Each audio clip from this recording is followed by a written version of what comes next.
Hi, and welcome to yet another episode of Astro Bites.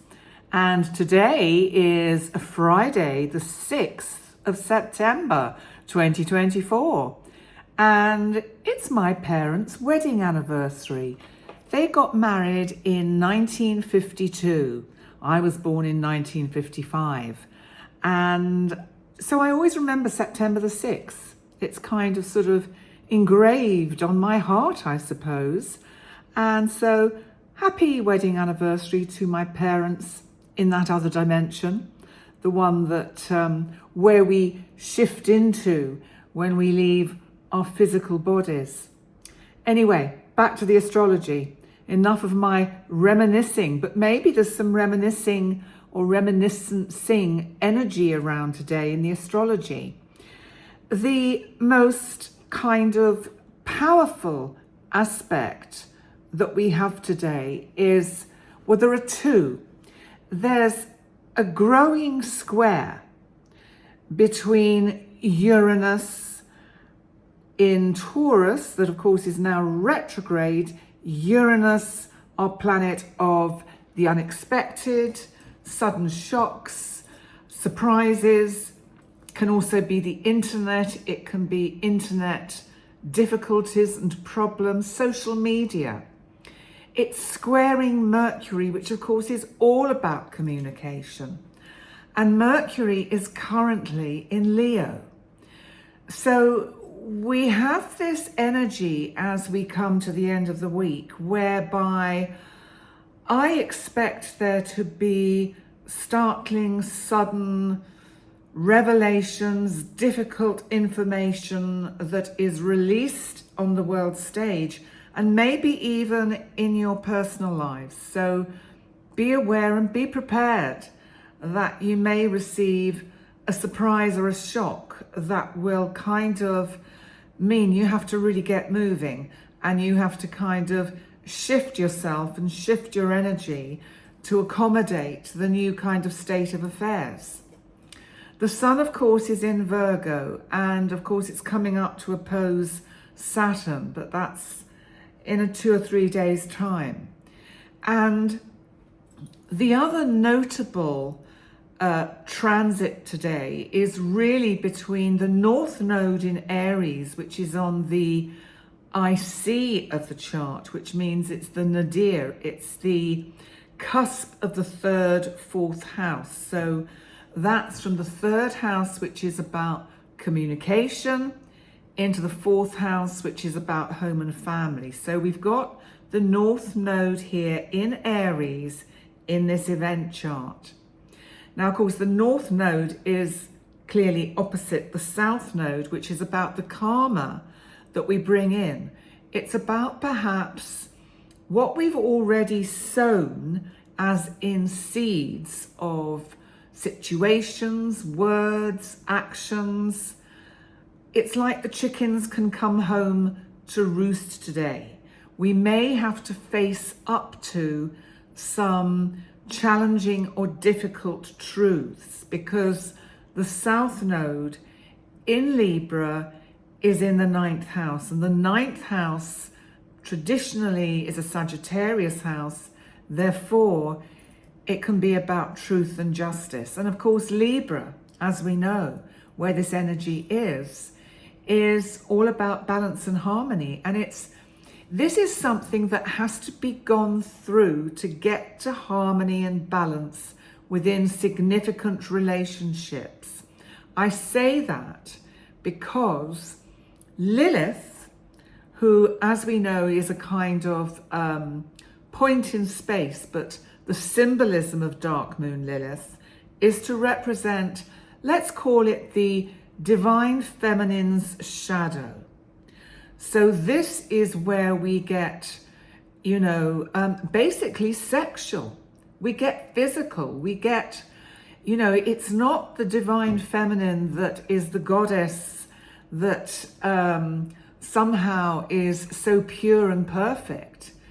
This is the truth. This is the true earthy goddess. Even though it's in an air sign, let's take in the fire of Aries. We've got the the passion and the fire, and the fire and air are combustible. Something can really spark off today. Something that is, we've just had, the moon has gone over these 2 points because the moon today is in Libra.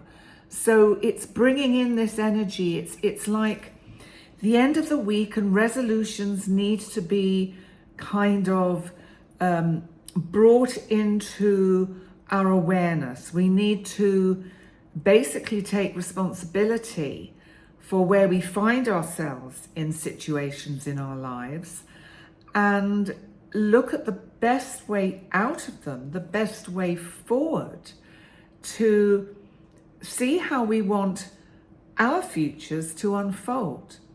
And that could actually represent futures together, and that can be for humanity as much as on an individual level.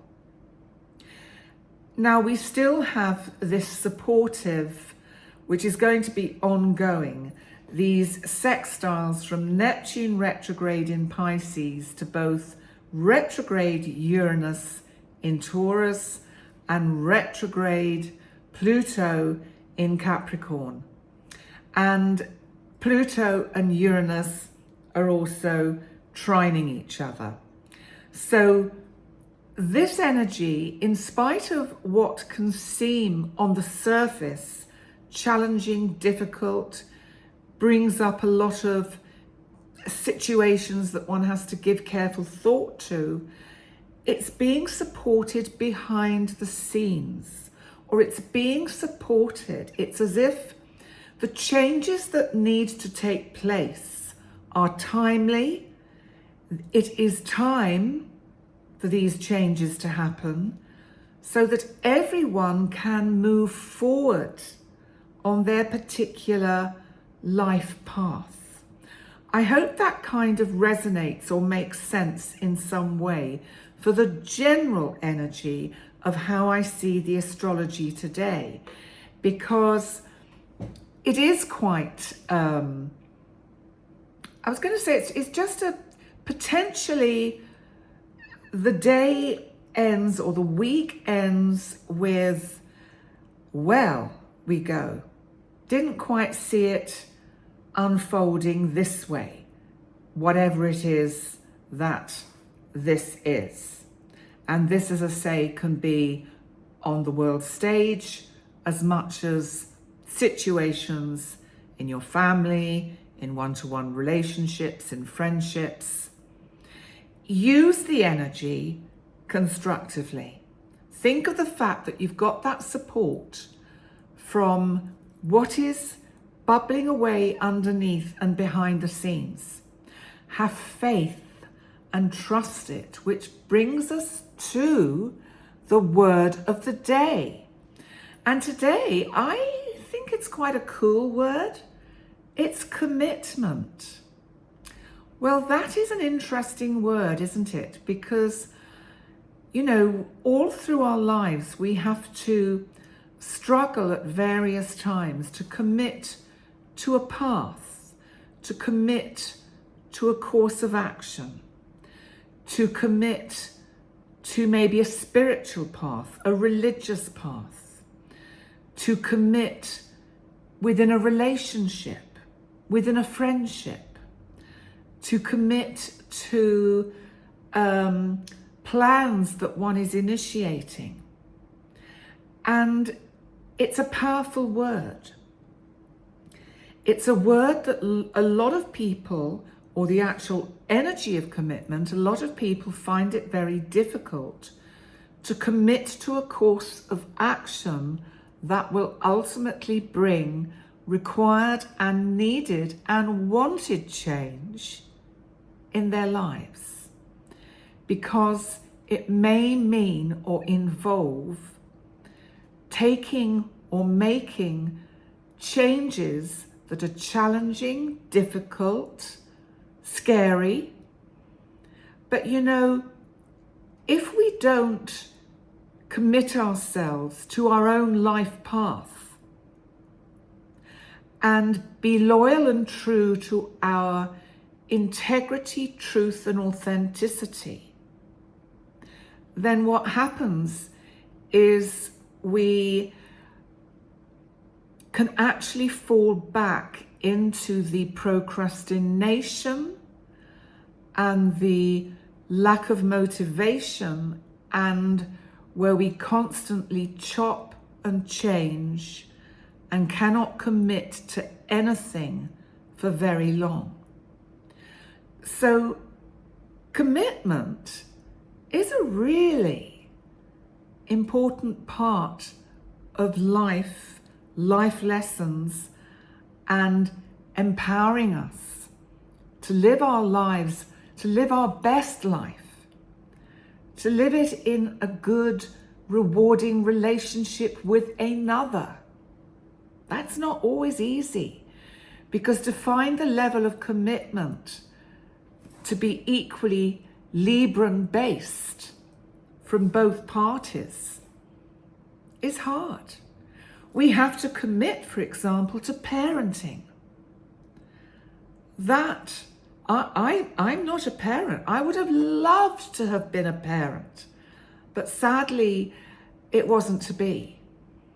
And it's the way it was. And I went through, as you can imagine, because I wanted very much to be a parent, to have my own child in a good, strong, positive relationship. And the way life unfolded for me did not present that opportunity to me.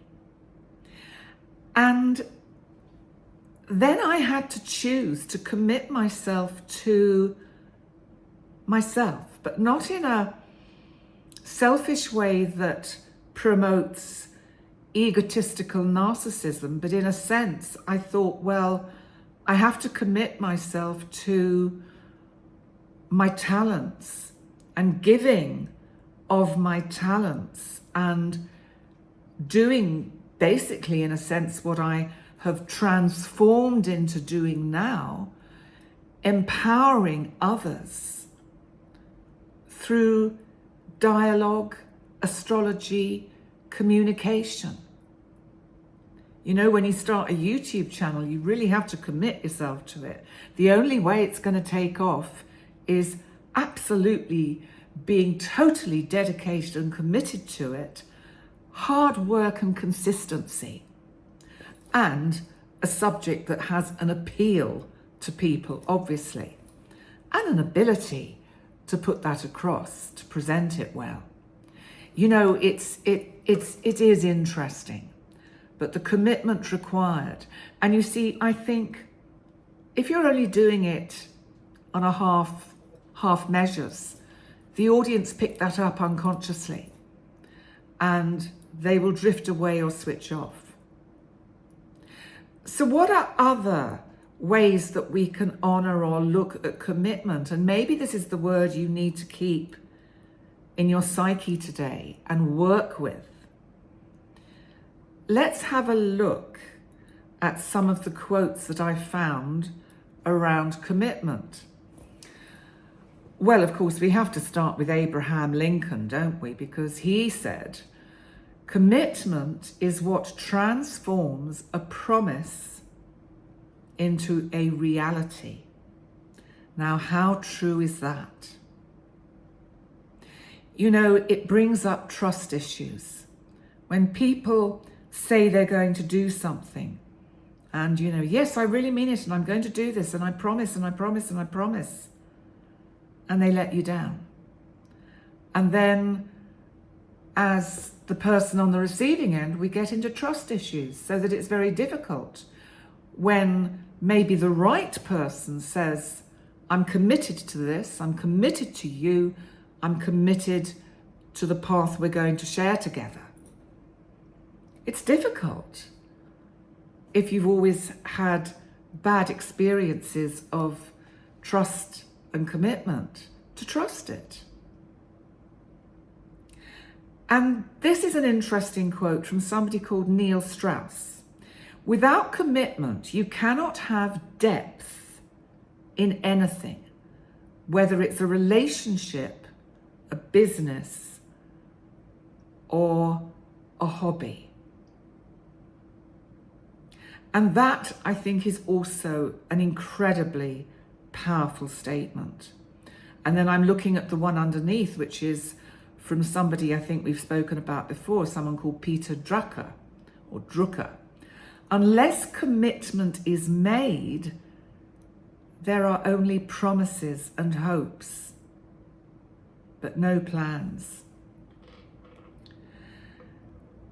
And this is an interesting one. It's by somebody called Napoleon Hill.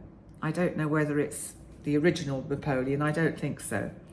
But it's the moment you commit and quit holding back, all sorts of unforeseen incidents, meetings, and material assistance will rise up to help you, which of course is bringing in the wonderful energy of synchronicity and bringing in the fact that we have this absolutely amazing, invisible web of energy that connects us all at a core level. And let's see if there's anything else that I want to give you before we bring this to a close today.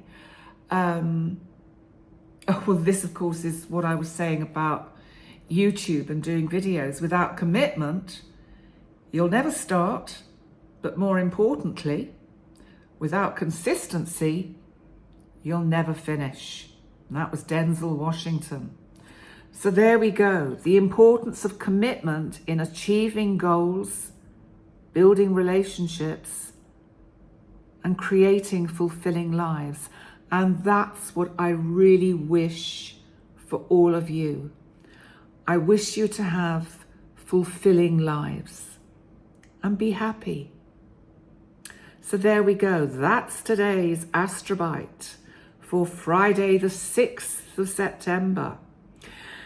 I will be back tomorrow with yet another Astrobite. Please remember to like, comment, and subscribe.